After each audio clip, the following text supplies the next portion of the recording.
Hello, good morning student. बेटा आज हम जो प्रीवियस क्लास में हमारा टॉपिक था उसी टॉपिक को आगे कैरी फॉरवर्ड कर रहे हैं। उसमें हमारी कुछ रिएक्शंस पेंडिंग थे, उन रिएक्शन को आज कंप्लीट आउट करेंगे। तो हमारी केमिकल जो प्रॉपर्टीज़ है कार्बोक्सिलिक एसिड की वो ऑलमोस्ट कंप्लीट हो जाएगी। ठीक है, हमारी जो नेक्स्ट रिएक्शन है वो है रिडक्शन रिएक्शन। अब रिडक्शन रिएक्शन में आपको पता है कि अगर आप लोगों के कार्बोक्सिलिक एसिड का रिडक्शन करते हो आपको एल्डिहाइड मिलेगा, कीटोन मिलेगा या फिर आपको अल्कोहल मिल सकता है।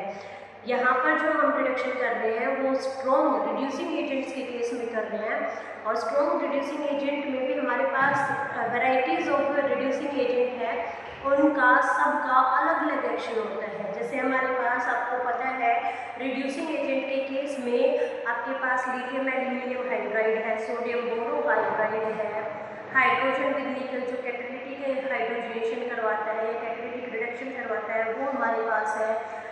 हमारे पास रेड फॉस्फोरस विद HI है। ठीक है, हमारे पास B2H6 है। तो हमारे पास बहुत सारे रिड्यूसिंग एजेंट हैं। आपको वन बाय वन कर इसमें जो मेन है, क्योंकि कार्बोक्सिलिक एसिड डायरेक्टली अल्कोहल में कन्वर्ट स्ट्रॉन्ग रिड्यूसिंग एजेंट के केस में नहीं हो सकता है।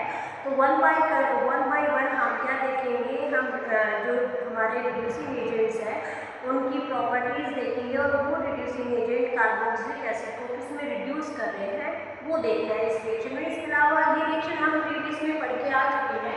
ऐसा इस रिएक्शन में ऐसा कुछ भी नहीं है, क्योंकि हमारी प्रीवियस जो क्लासेस में थी ये रिएक्शन वही रिएक्शन हम पढ़ रहे हैं। ठीक है, देखो रिएक्शन है और सिंपली है कि कार्बोक्सिलिक एसिड को हमें प्राइमरी अल्कोहल में क्या करना है, रिड्यूस करना है। सिंपली प्राइमरी अल्कोहल को हमें किस में कार्बोक्सिलिक एसिड को हमें प्राइमरी अल्कोहल में क्या करना है, रिड्यूस करना है। अब इसके लिए हमारे पास दो रिड्यूसिंग एजेंट है, एक हमारा है लिथियम एल्यूमिनियम हाइड्राइड विद और दूसरा हमारा है B2H6। ठीक है, दूसरा हमारा क्या है B2H6, और दोनों की रिएक्शन हम हाइड्रोलिसिस के केस में मतलब फॉलोड बाय हाइड्रोलिसिस होगी। ठीक है, तो डायरेक्टली आपको कार्बोक्सिलिक एसिड से क्या मिल जाएगा, आपको मिल जाएगा प्राइमरी अल्कोहल। तो यहाँ पर हमने पहले आपका जनरल केस ले लिया RCOH, और आपको पता है ये COH ग्रुप ही कन्वर्ट हो जाएगा किसके अंदर, CH2OH ग्रुप के अंदर। अब हम एक एग्जाम्पल ले लेते हैं। एग्जाम्पल हमने लिया है एसिटिक एसिड का। एग्जाम्पल हमने किसका लिया है, एसिटिक एसिड का। अब आप खुद बताओ, जब ये जो आपको रिडक्शन करवाना है तो COH ग्रुप किसमें कन्वर्ट होगा, प्राइमरी अल्कोहल में। मतलब COH ग्रुप डायरेक्टली कन्वर्ट हो रहा है CH2OH ग्रुप में। तो हमारे पास एसिटिक एसिड से क्या मिल जाएगा, इथेनॉल मिल जाएगा। कहने का मतलब ये है कि आप जितने कार्बन का एसिड लोगे उतने ही कार्बन का आपको क्या मिल जाएगा, अल्कोहल मिल जाएगा रिडक्शन करने के। ध्यान रखना ये जो एसिड है वो प्राइमरी अल्कोहल ही आपको प्रोवाइड करेगी, सेकेंडरी एंड टर्शियरी अल्कोहल आपको ये नहीं बनाना है, आपको सिर्फ प्राइमरी अल्कोहल की रिएक्शन करनी है। इसका एक कारण ये भी है, अगर आप प्राइमरी अल्कोहल का डायरेक्ट ऑक्सीडाइजिंग एजेंट के लेके आप रिएक्शन करते हो तो सीधा आपको क्या मिल जाता है, कार्बोक्सिलिक एसिड मिलता है। तो ये रिवर्सिबल रिएक्शन है, ऑक्सीडेशन और रिडक्शन एक दूसरे के अपोजिट रिएक्शन है। ठीक है, नेक्स्ट रिएक्शन हमने क्या लिया है, इसी का ही नेक्स्ट एग्जांपल है, हमने लिया है बेंजोइक एसिड। हमने क्या लिया है, बेंजोइक एसिड। बेंजोइक एसिड का हमने क्या किया है, रिडक्शन। आपको पता है आप चाहे लिथियम एल्यूमिनियम हाइड्राइड ले लो या आप B2H6 ले लो, आपकी मर्जी, जो आपको ज़्यादा अच्छी याद रहे, आपको ज़्यादा अच्छे से समझ में आएगा, आप वो रिएजेंट यहाँ पे यूज़ कर लेना। और आपको पता है ये COH ग्रुप कन्वर्ट हो जाएगा प्राइमरी अल्कोहल में, मतलब बेंजीन पे लग गया CH2OH, और इसको हम क्या बोलते हैं, बेंजाइल अल्कोहल। ये वर्ड्स, ये नाम बेटा बहुत बार आ चुके हैं, अभी आपको सभी को पता होना चाहिए सभी सिस्टर्स का नाम क्या है, ये बेंजाइल अल्कोहल है। ठीक है, तो हमारे दो रिड्यूसिंग एजेंट हमने पढ़ा क्या, लिथियम एल्यूमिनियम हाइड्राइड, और दूसरा हमने क्या पढ़ा है, B2H6। अब नेक्स्ट जो आपने प्रीवियस क्लास में या प्रीवियस चैप्टर में जो पढ़ा था सोडियम बोरोहाइड्राइड NaBH4 का। अब आपको पता है सोडियम बोरोहाइड्राइड जो है वो एक नंबर्स ऑफ ग्रुप को ही क्या कर पाता है, रिड्यूस कर पाता है। और इसमें स्पेशली मेंशन था, हमने प्रीवियस चैप्टर में जो पढ़ा था कि NaBH4 COH को बिल्कुल भी क्या नहीं कर सकता है, रिड्यूस नहीं कर सकता है। NaBH4 टोटल 4 ग्रुप्स को ही क्या करता है, रिड्यूस करते हैं, जिसमें एल्डिहाइड आ गया, केटोन आ गया, आपका एसिड हैलाइड्स आ गया, ठीक है, ये ग्रुप्स को ही आपका NaBH4 रिड्यूस कर सकता है। तो अगर बात करें कार्बोक्सिलिक एसिड की, तो NaBH4 कार्बोक्सिलिक एसिड को रिड्यूस्ड नहीं करेगा। इसमें यही बात लिखी हुई है, NaBH4 is not used in the reduction of carboxylic acid, क्योंकि ये इतना अच्छा रिड्यूसिंग एजेंट नहीं है जितना लिथियम एल्यूमिनियम हाइड्राइड है। लिथियम एल्यूमिनियम हाइड्राइड तो डायरेक्ट एसिड को प्राइमरी अकाउंट में कन्वर्ट कर देता है, लेकिन जो NaBH4 है वो कुछ नंबर्स ऑफ ग्रुप को ही क्या कर पाता है, रिड्यूस कर पाता है, ठीक है। नेक्स्ट क्या है आपका, अब यहाँ पे तो हमें अल्कोहल मिल रहा था, अगर और भी अच्छा रिड्यूसिंग एजेंट मतलब और स्ट्रॉन्ग रिड्यूसिंग एजेंट हम लेते हैं तो कार्बोक्सिलिक एसिड हमारी डायरेक्टली किसमें कन्वर्ट हो सकती है, हाइड्रोकार्बन्स में हो सकती है। कल हमने हाइड्रोकार्बन की कुछ और रिएक्शन पढ़ी थी जिसमें हमने जर्नल कार्बोक्सिलेशन वगैरह उसके बारे में पढ़ा था, ठीक है। तो यहाँ पर रिडक्शन की बात करें तो रिडक्शन में जो स्ट्रॉन्ग ऑक्सीडाइजिंग एजेंट है red phosphorus with HI, red phosphorus with HI को स्ट्रॉन्ग रिड्यूसिंग एजेंट माना गया है। तो अगर रेड फॉस्फोरस विद HI की रिएक्शन आप एसिड के प्रेजेंस में एसिड के प्रेजेंस रेड फॉस्फोरस और HI की रिएक्शन करते हो आप एसिड के साथ, तो यहाँ पर आपको क्या मिलेगा, हाइड्रोकार्बन मिलेगा, ठीक है। तो जैसे हमने प्रोपेनोइक एसिड ले लिया है, हमने क्या लिया है, प्रोपेनोइक एसिड ले लिया है। प्रोपेनोइक एसिड का रिडक्शन करवाना है रेड फॉस्फोरस। अगर यहाँ पे लिथियम एल्यूमिनियम हाइड्राइड अगर आप यूज करते या V2S6 अगर यूज करते तो यहाँ पर प्रोपेनोइक एसिड से आपको क्या मिल जाता, प्रोपेनॉल। लेकिन यहाँ पर आप क्या कर रहे हो, स्ट्रॉन्ग रिड्यूसिंग एजेंट का यूज कर रहे हो, तो इसकी वजह से यहाँ पे आपका जो प्रोपेनोइक एसिड है अल्कोहल की बजाय हाइड्रोकार्बन में कन्वर्ट हो जाता है और आप लोगों को मिलता है प्रोपेन, क्या मिलता है, प्रोपेन, ठीक है। आई थिंक ये रिएक्शन आपकी क्लियर हो गई होगी। नेक्स्ट रिएक्शन देखो बेटा, डिहाइड्रेशन रिएक्शन। नेक्स्ट रिएक्शन आपकी डिहाइड्रेशन रिएक्शन, और डिहाइड्रेशन का मीनिंग आप सभी एक बार प्रोनाउंस करो खुद से कि डिहाइड्रेशन का मीनिंग क्या होता है। इन केमिस्ट्री डी की जो वर्ड यूज होता है हम रिमूवल के लिए वर्ड यूज करते हैं, और हाइड्रेशन सभी बच्चों को पता है हाइड्रेशन का मतलब क्या होता है। हाइड्रेशन का मतलब क्या होता है, water molecule. This means that इस रिएक्शन में हमें किसका रिमूवल करना है, वाटर मॉलिक्यूल का रिमूवल करना है। वाटर मॉलिक्यूल कहाँ से रिमूव होगा, कार्बोक्सिलिक एसिड से, क्योंकि हम रिएक्शन किसकी पढ़ रहे हैं, कार्बोक्सिलिक एसिड की रिएक्शन पढ़ रहे हैं, ठीक है। तो हमें कार्बोक्सिलिक एसिड में से वाटर मॉलिक्यूल को क्या करना है, रिमूव करना है। आई थिंक क्लियर हो गया होगा। सिंपल, आपका जब भी कार्बोक्सिलिक एसिड में से वाटर मॉलिक्यूल रिमूव होगा तो वहाँ पर आपको डिहाइड्रेटिंग एजेंट्स की जरूरत है। जैसे जब आप ऑक्सीडेशन करवाते हो तो आपको ऑक्सीडाइजिंग एजेंट की जरूरत होती है, जब आप रिडक्शन करवाते हो तो आपको रिड्यूसिंग एजेंट्स की जरूरत होती है, जब आप कैटेलिटिक कोई भी रिएक्शन करवाते हो तो आपको कैटलिस्ट की जरूरत होती है। ऐसे अगर आप डिहाइड्रेशन करवा रहे हो तो वहाँ पे आपको डिहाइड्रेटिंग एजेंट्स की जरूरत होती है, ठीक है। तो यहाँ पर जो हमारे डिहाइड्रेटिंग एजेंट है वो फॉस्फोरस पेंटाऑक्साइड भी लिखित है, या फिर आपको पता है बहुत अच्छा डिहाइड्रेटिंग एजेंट है हमारे पास कॉन्सनट्रेटेड एस्ट्रेसोल। आप इन दोनों में से किसी भी डिहाइड्रेटिंग एजेंट का यूज करके एसिड में से क्या वाटर मॉलिक्यूल रिमूव करोगे, और जैसे ही एसिड के मॉलिक्यूल्स में से वाटर मॉलिक्यूल रिमूव होगा आपको मिलेगा एनहाइड्राइड। तो ये हम बोल सकते हैं this is the formation of anhydride. इस रिएक्शन को हम ये भी बोल सकते हैं this is the formation of anhydride. तो सिंपल ये लिखा हुआ है जो मैंने अभी आपको बताया, carboxylic acid and dehydration of water in the presence of H2O5 और concentrated H2SO4 to give acid anhydride, ठीक है।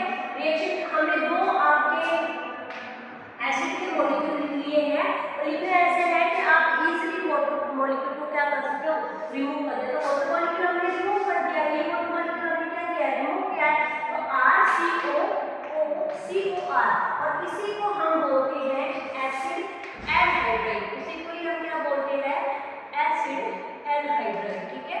तो हम बोल सकते हैं कि अगर आप डिहाइड्रेशन ऑफ एसिड करते हो तो आप लोगों को एसिड एनहाइड्राइड मिलता है, ठीक है। अब एक चीज ध्यान रखना आप लोगों को, this is interconvertible, this means that this reaction is reversible, and when some reaction is reversible the proper yield of the product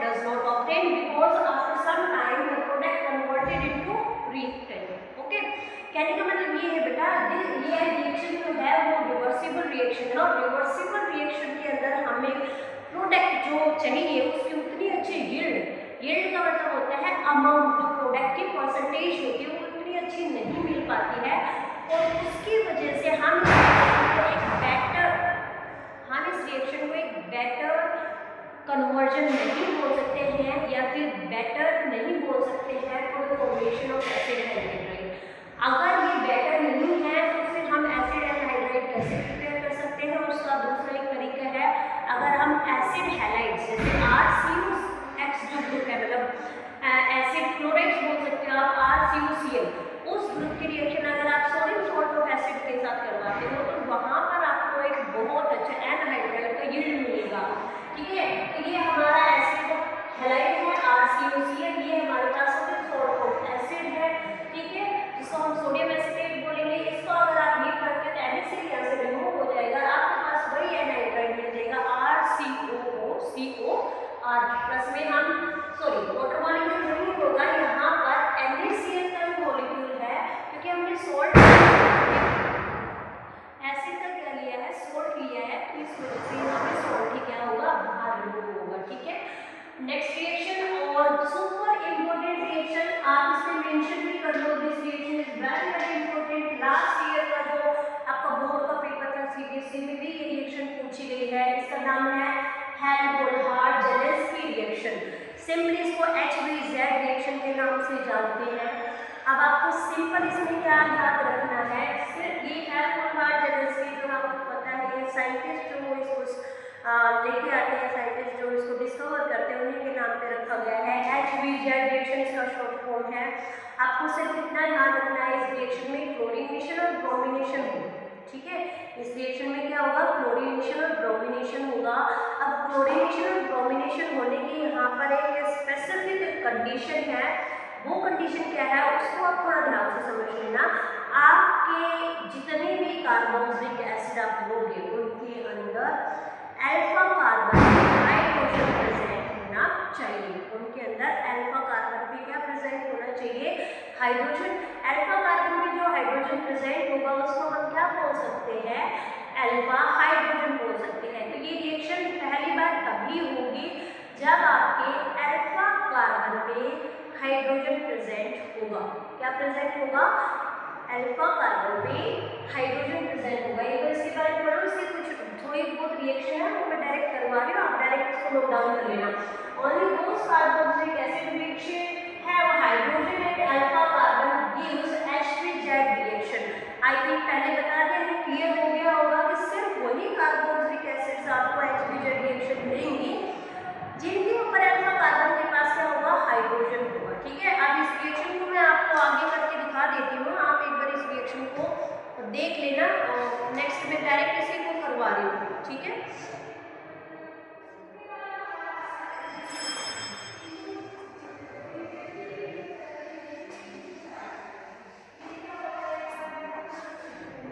हम HBZ रिएक्शन के बारे में ही पढ़ रहे हैं, HBZ रिएक्शन के बारे में पढ़ रहे हैं। इसके आगे आपको थोड़ा सा वो लिखना है, ये तो समझ में आ गया होगा कि वही कार्बोक्सिलिक एसिड आपको HBZ देंगे जिनमें अल्फा कार्बन में आपका हाइड्रोजन प्रेजेंट होगा, वही आपको HBZ रिएक्शन देंगे। होगी किसकी प्रेजेंस में, इन दिस रिएक्शन आपको साथ साथ लिखते हुए चलना है, इन दिस रिएक्शन क्लोरीनेशन और ब्रोमिनेशन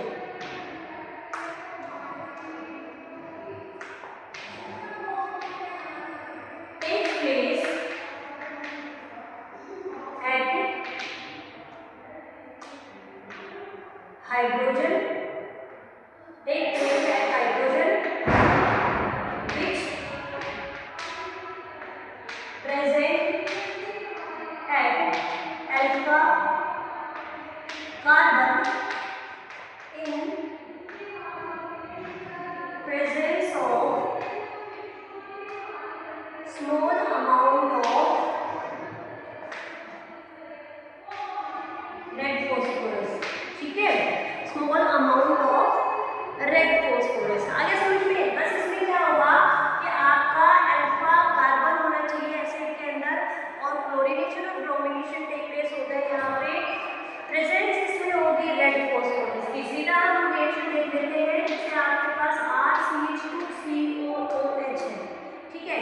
यहाँ पर हम क्या करेंगे, क्लोरीनेशन करवाने के लिए क्लोरीनेशन और ब्रोमिनेशन में से आप कुछ भी करवा सकते हो। रेड फॉस्फोरस की प्रेजेंस, और आपको पता है हाइड्रोलाइसिस तो जनरली सभी रिएक्शन में होती है, तो उसको आप हाइड्रोलाइसिस करवा दोगे।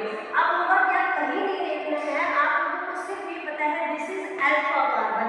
अल्फा कार्बन में हाइड्रोजन है, हाँ है, इसका मतलब H रिएक्शन होगी, बिल्कुल होगी। और होगी कैसे, आपका एक जो H है वो रिप्लेस हो जाएगा हाइड्रोजन से, और यही है आपकी HBZ रिएक्शन। मैं आप लोगों से पूछती हूँ, क्या ये जो ग्रुप है, ये जो ग्रुप है, क्या ये ग्रुप HBZ रिएक्शन आपको देगा? क्या ये ग्रुप HBZ रिएक्शन आपको देगा? बताइए, आप लोग बताइए ये बात कि ये क्या HBZ रिएक्शन देगा? तो नहीं, ये रिएक्शन HBZ रिएक्शन ये कंपाउंड नहीं प्रोवाइड करेगा। क्यों नहीं प्रोवाइड करेगा? क्योंकि अल्फा कार्बन पे कोई भी हाइड्रोजन नहीं है। आई थिंक आप सभी को ये रिएक्शन समझ में